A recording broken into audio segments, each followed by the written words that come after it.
সম্মানিত উপস্থিতি, আমি আপনাদের খেদমতে যে আয়াতখানা তিলাওয়াত করেছি, উক্ত আয়াতের মধ্যে আল্লাহ তাআলা আমাদেরকে দুইটা বিষয়ের নির্দেশ দিয়েছেন। কয়টা বিষয়? দুইটা বিষয়, খুবই গুরুত্বপূর্ণ দুটো বিষয়। এই আয়াতের কথা বলার আগে আয়াতের শানে নুজুল তথা এই আয়াত নাজিল হওয়ার কারণটা যদি আমরা একটু জানি, তাহলে পরবর্তী কথাগুলো বুঝতে আমাদের জন্য হয়তো সহজ হবে। হিজরতের পূর্বে রাসূল আকরাম সাল্লাল্লাহু আলাইহি ওয়াসাল্লাম যখন মক্কায়, তিনি যখন প্রকাশ্যে দাওয়াত দেওয়া শুরু করলেন, ওনার আপনজন, প্রিয়জন, আত্মীয় স্বজন অনেক মানুষ ওনার বিরুদ্ধে চলে গেল। রাসূলুল্লাহ সাল্লাল্লাহু আলাইহি ওয়াসাল্লামকে তারা বিভিন্নভাবে কথার মাধ্যমে, কাজের মাধ্যমে তারা কষ্ট দিত। হিজরতের কিছুকাল পূর্বে রাসূল আকরাম সাল্লাল্লাহু আলাইহি ওয়াসাল্লাম একদিন কাবা ঘরের ভেতরে ঢোকার ইচ্ছা করলেন। তৎকালীন সময়ে, জাহেলিয়াতের সময়েও মানুষ দুইটা কাজকে খুব সম্মানের কাজ বলে অভিহিত করত। এক নাম্বার কাজ বলে হাজীদেরকে পানি পান করানো। দুই নাম্বার কাজ বলে বাইতুল্লাহর চাবি বহন করার দায়িত্ব। এই দুইটা কাজকে মানুষ খুবই সম্মানের কাজ বলে মনে করত। তা বাইতুল্লাহর চাবি বহনের দায়িত্ব ছিল ওসমান ইবনে তালহার হাতে। তিনি প্রতি সোম, বৃহস্পতিবার বাইতুল্লাহর দরজা খুলে দিতেন। সবাই ভেতরে যাইত, ইবাদত বন্দেগী করত। ওরা তো মূর্তি রাখছিল, মূর্তি পূজা করত আর নবীজি ভেতরে গিয়ে এক আল্লাহর ইবাদত করতেন। আবার যদি কারো এমনি সময় যাওয়ার প্রয়োজন হইতো, ওসমান ইবনে তালহার কাছ থেকে চাবি নিয়ে খুলে ভেতরে যাইতে পারতেন। রাসূল আকরাম সাল্লাল্লাহু আলাইহি ওয়াসাল্লাম একদিন ওসমান ইবনে তালহার কাছে চাবি চেয়ে বললেন, ওসমান, বাইতুল্লাহর চাবিটা একটু দাও, আমি একটু ভেতরে যাব। ওসমান ইবনে তালহা তখনও কাফের, আর নবীকে তো কাফেররা বিভিন্নভাবে কষ্ট দেয়। ওসমান ইবনে তালহা নবীকে উল্টাপাল্টা কথা বলা শুরু করলো। সাথে ছিলেন হযরত আলী রাদিয়াল্লাহু তাআলা আনহু। ওসমান ইবনে তালহার কাছ থেকে চাবিটা কেড়ে বাইতুল্লাহর দরজা খুলে দিলেন। নবীজি বাইতুল্লাহর মধ্যে ঢুকতেছে আর ওসমান ইবনে তালহারে বলতেছে, ওসমান, আজকে তোমার কাছে চাবিটা চাইলাম, তুমি আমারে চাবিটা দিলা না। কিন্তু অচিরেই এমন এক সময় আসবে যখন এই চাবিটা আমার হাতে থাকবে, ওই দিন আমি যাকে খুশি তাকে এই চাবি বহনের দায়িত্ব প্রদান করব। এই ঘটনা ইসলাম গ্রহণের পরে ওসমান ইবনে তালহাও বর্ণনা করছে। বলে, আমি তো চাবি দেই নাই, অনেক খোসা মারা কথা বলেছি, কিন্তু নবীজি যখন এই কথা আমাকে বলছে যে অচিরেই এই চাবি আমার হাতে আসবে এবং আমি যাকে খুশি তাকে এই চাবি বহনের দায়িত্ব দিব, এই কথাটা আমার দিলের মধ্যে এমন ভাবে গেঁথে গেছে যে আমি নিশ্চিত যে মুহাম্মদ যেটা বলছে এটা বাস্তবেই এটা হবে। আমার হাত থেকে হয়তো এই মর্যাদাপূর্ণ দায়িত্বটা ছুটে যাবে। স্বাভাবিক, আমি তো তারে সাবিল দেই নাই, তার হাতে যদি দায়িত্ব যায় সে তাহলে আমাকে তো আর এই চাবি বহনের এই সম্মানজনক দায়িত্ব আমারে আর দিবে না। বলে, আমার দিলে বিশ্বাস হয়ে গেছে যে মুহাম্মদ যেটা বলতেছে এটা অচিরেই বাস্তবে পরিণত হবে। বেশি সময় লাগে নাই, 10-12 বছরের মধ্যেই মক্কা বিজয় হলো। এইবার নবীজির হাতে বাইতুল্লাহর চাবি। হযরত আব্বাস রাদিয়াল্লাহু তাআলা আনহু বলতেছেন যে হাজীদের পানি পান করানোর দায়িত্ব যেহেতু আমাদের হাতে, এখন থেকে এই চাবি বহনের দায়িত্ব আমরা বহন করব। কিন্তু আল্লাহ তাআলার ইচ্ছা ভিন্ন ছিল। ওসমান ইবনে তালহা ঈমান এনে ফেলেছে। আল্লাহ তাআলার নির্দেশ চলে আসলো যে হাবিব, আপনার হাতে তো চাবি, আপনি যাকে খুশি তাকে দিতে পারবেন, কিন্তু আল্লাহ তাআলা নির্দেশ দিলেন যে এই দায়িত্ব অথবা এই চাবি বহন করার যেই আমানত, এই দায়িত্ব, এটা আপনি ওসমান ইবনে তালহার কাছে ফিরিয়ে দেন। নির্দেশ কার? একটা জিনিস বুঝতে হবে, একজন আমাকে আঘাত করেছে, এই আঘাত ফিরিয়ে দেওয়ার দ্বিগুণ শক্তি আমার আছে। সে আঘাত করার পরে আমি তাকে দ্বিগুণ শক্তি দিয়ে আঘাত করতে পারবো, প্রতিশোধ নিতে পারবো।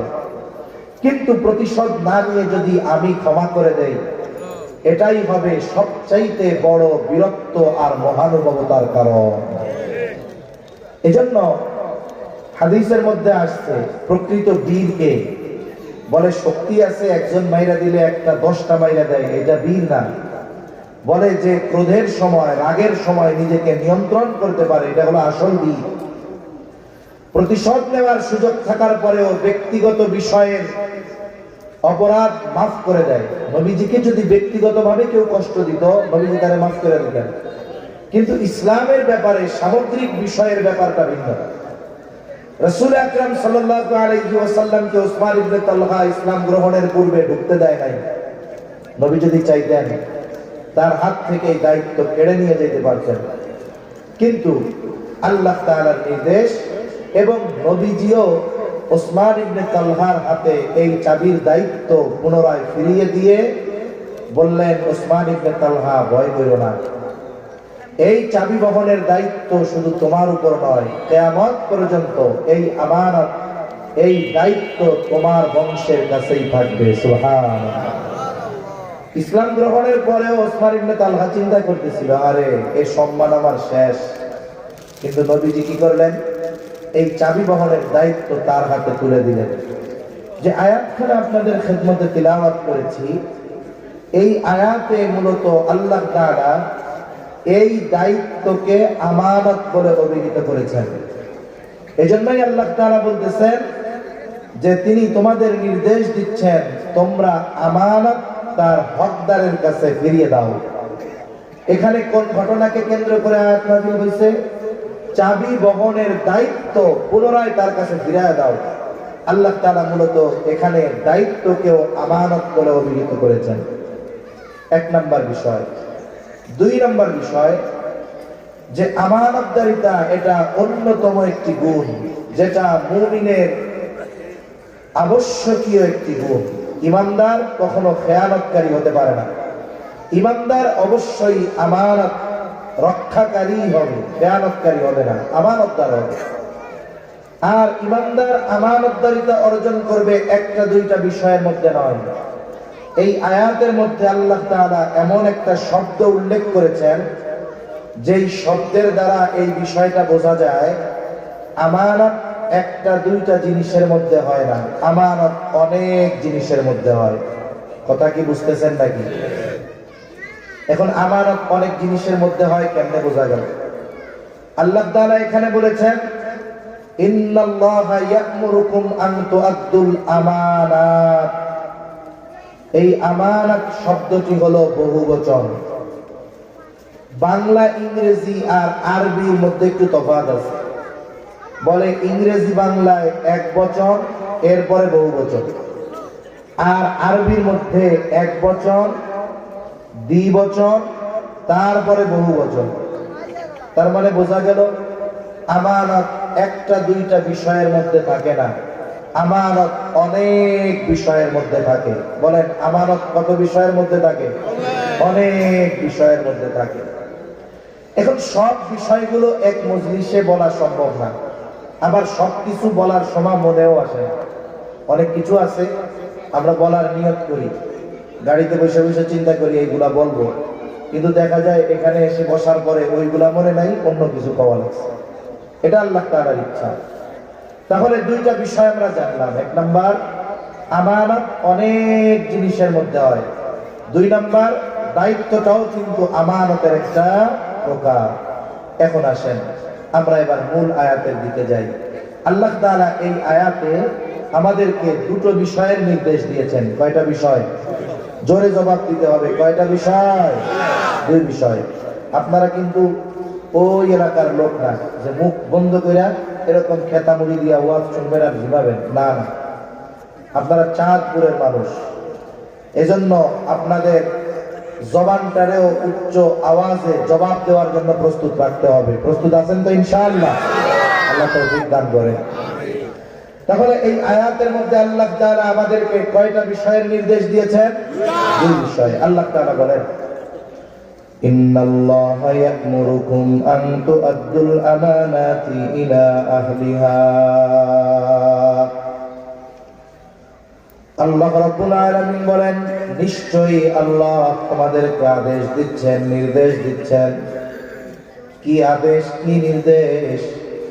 আল্লাহ তাআলা বলেন, আন তু'আদ্দুল আমানাতি ইলা আহলিহা। আল্লাহ তাআলা নির্দেশ দিচ্ছেন যে তোমরা আমানত তার হকদারের কাছে ফিরায় দাও। যদিও একটা ঘটনাকে কেন্দ্র করে আল্লাহ তাআলা এই আয়াত নাযিল করেছেন, কিন্তু এই আয়াতে উল্লেখিত শব্দের মাধ্যমে এই কথা বোঝা যায়, যদিও একটা ঘটনাকে কেন্দ্র করে আল্লাহ তাআলা আয়াত নাযিল করেছেন, তবে এইখানে শুধু দায়িত্বের আমানতের কথা আল্লাহ তাআলা বলেন নাই।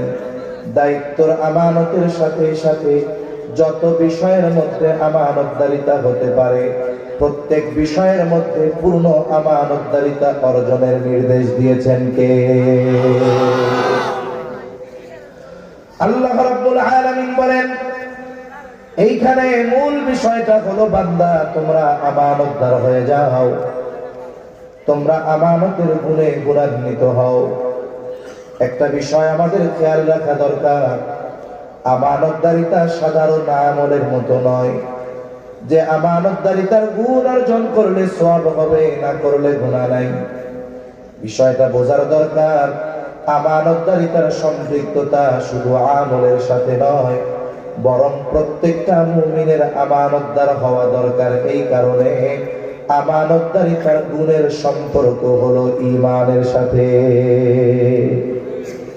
এজন্য যার মধ্যে আমানতদারিতার কমতি থাকে, তার ঈমানের মধ্যে সমস্যা হয়ে যায়।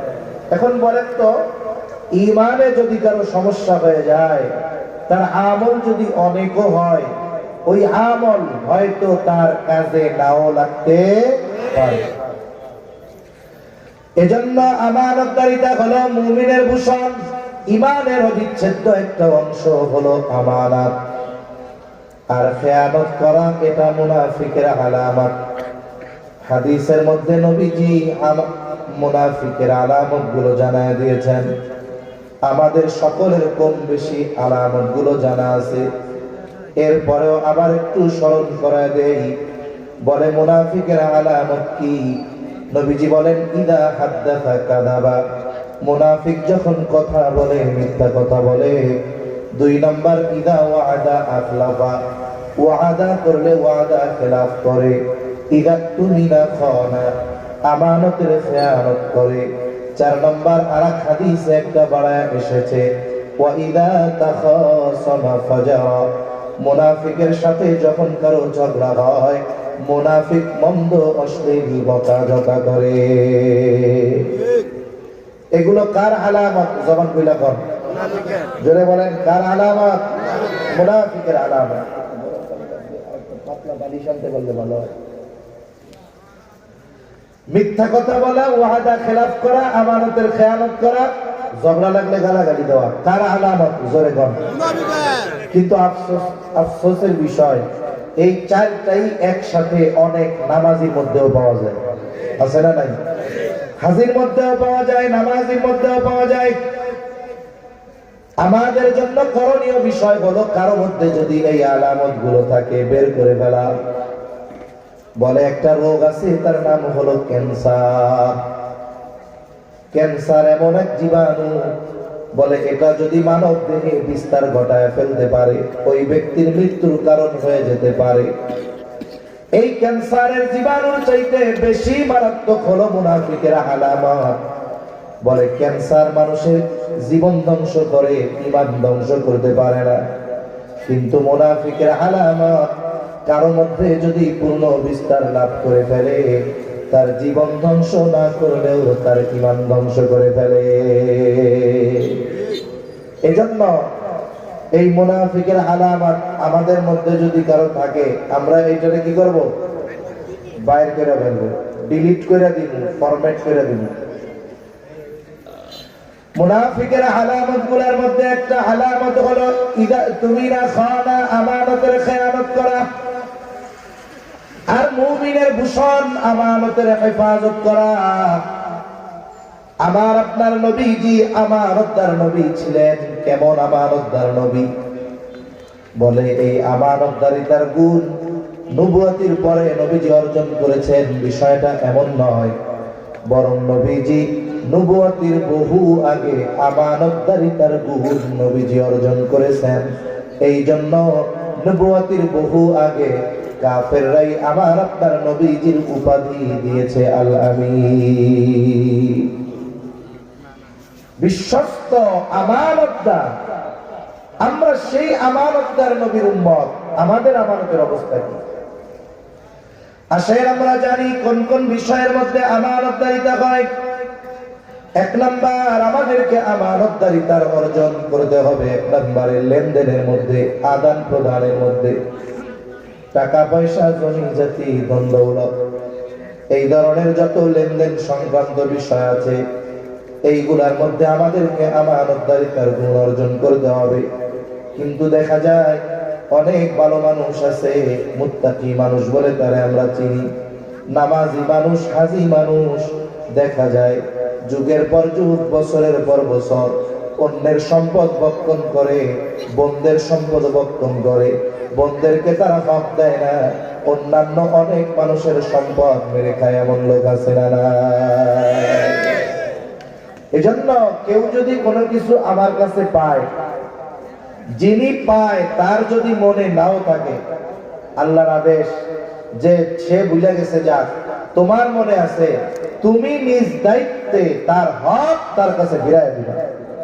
লেনদেন সংক্রান্ত বিষয়ের ব্যাপারটা আমাদের কম বেশি জানা আছে, এই জন্য এই বিষয়টা নিয়ে আমি আর লম্বা কথা বলবো না।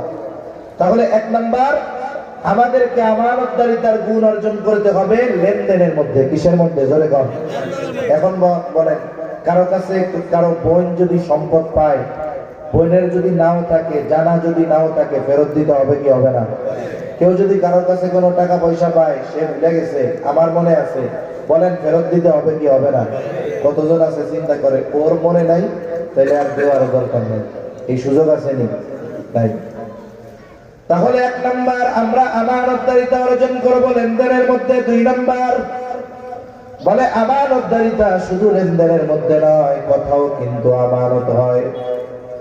নবীজি সাল্লাল্লাহু আলাইহি ওয়াসাল্লাম বলেন, ইযা হাদাসা আর-রাজুলু সুম্মা ইলতাফাতা ফাহিয়া আমানাতুন।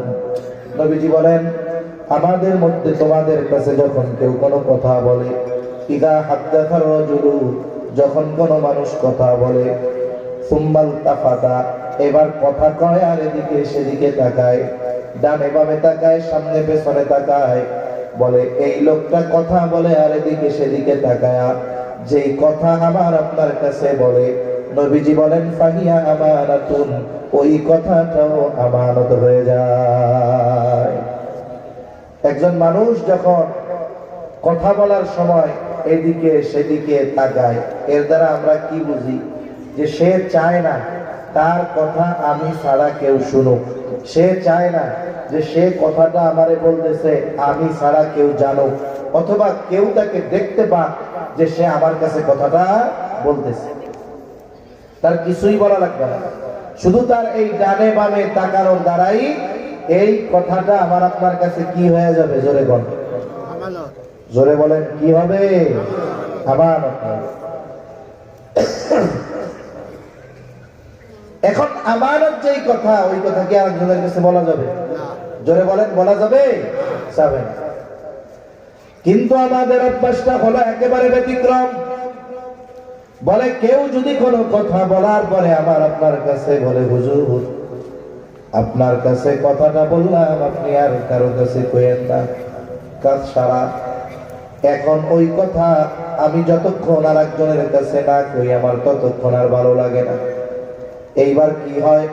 বলে লোকটা কথা বলে আমার আপনার চোখের আড়াল হওয়ার আগে আমি পাশের থেকে আমার বন্ধুকে ডাক দিয়া বলি, বন্ধু ওই লোকটারে চিনি? বলে হ্যাঁ চিনি।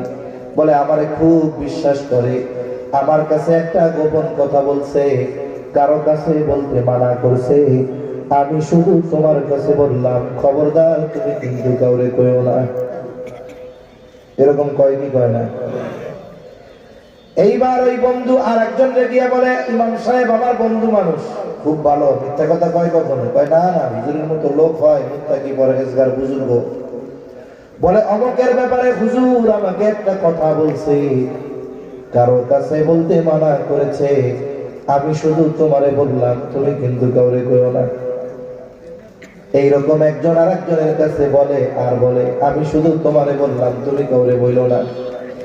দেখা যায় ফজরের পরে যেই কথা বলছিল, কারো কাছে বলা মানা ছিল, জোহর হইতে হইতে ওই কথা 100 জনের কাছে পৌঁছায়া যায়। যে যারে বলে শুধু কি বলে, আমি তোরে কইলাম, তুই কিন্তু তোরে কইস না। এরকম কইতে কইতে কথা পৌঁছাইছে কয়শো জনের কাছে? কারণ কোন তো একজনের কাছেও বলা মানা ছিল, কথা পৌঁছাইলো 100 জনের কাছে। তাইলে আমি তো কইছিলাম একজনের কাছে, কিন্তু কথা পৌঁছাইলো 100 জনের কাছে।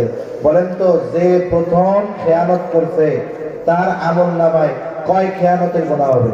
99। 100 খেয়ানতের গুনাহ হবে।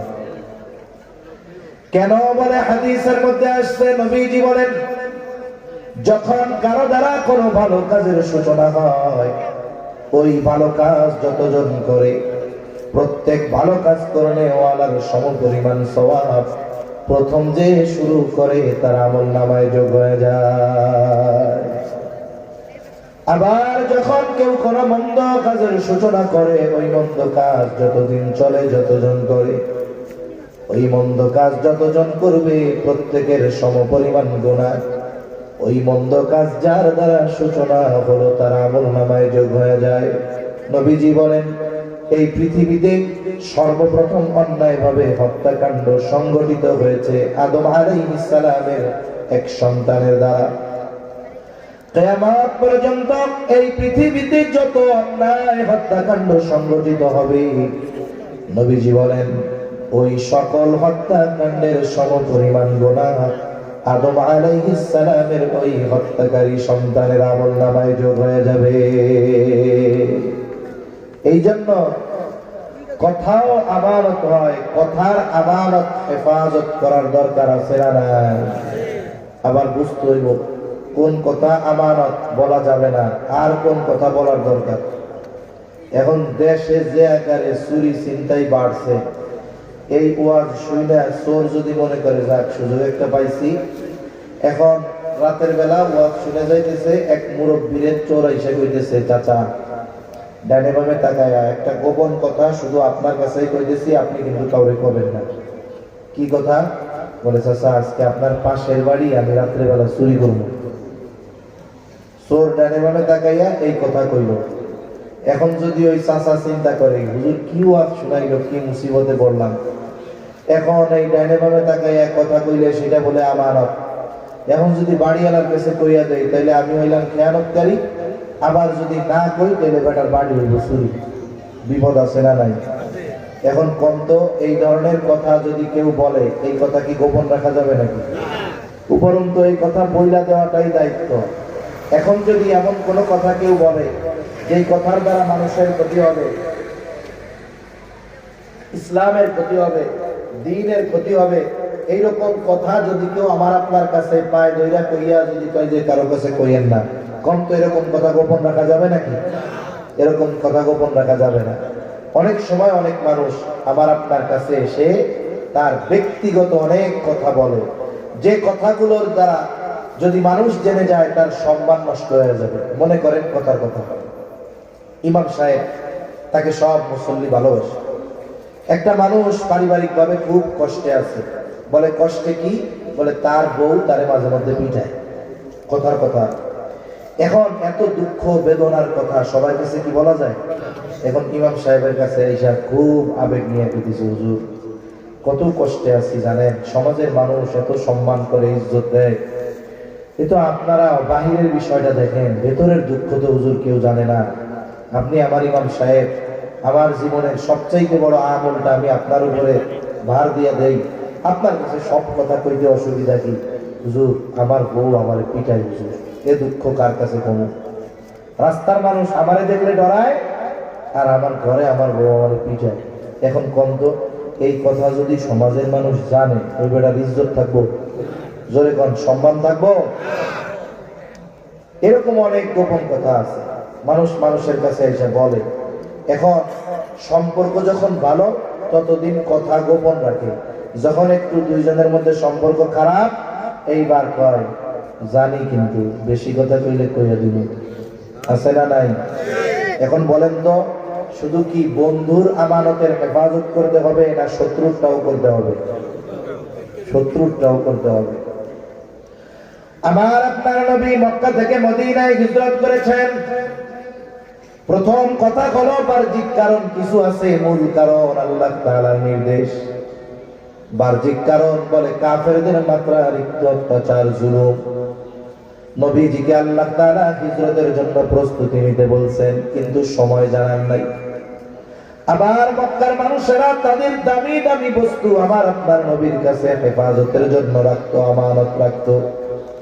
কাফেররা জানতো যদিও মুহাম্মদকে আমরা কষ্ট দেই, কিন্তু মুহাম্মদ আমাদের আমানতের বস্তুর হেফাজত করবে, খেয়ানত করবে না।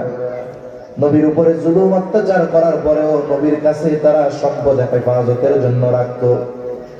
কাফেররাও চিন্তা করলো, খোঁজ পেয়ে গেছে অচিরেই মক্কা ছেড়ে মুহাম্মদ হয়তো হিজরত করবে, শত্রু হাতছাড়া হয়ে যাবে। কাফেররা সিদ্ধান্ত নিল মুহাম্মদকে আর ছেড়ে দেওয়া হবে না। প্রত্যেক গোত্র থেকে এক একজন যুবক নির্বাচিত করা হলো। এইবার এই যুবকেরা সম্মিলিতভাবে নবীজির উপরে আক্রমণ করবে, হত্যা করে ফেলবে। আজ রাতেই নবীজির উপরে আক্রমণ হবে। আর আমার আপনার নবীকে আল্লাহ তাআলা জানায় দিলেন, পয়গম্বর আজকে রাতেই আপনার মদিনার সফর শুরু হয়ে যাবে। নবীজি তো কাউরে জানান নাই, শুধু আবু বকর সিদ্দিক রাদিয়াল্লাহু তাআলা আনহু বলছেন যে রেডি থাইকো, অচিরেই হয়তো সফর শুরু হইতে পারে।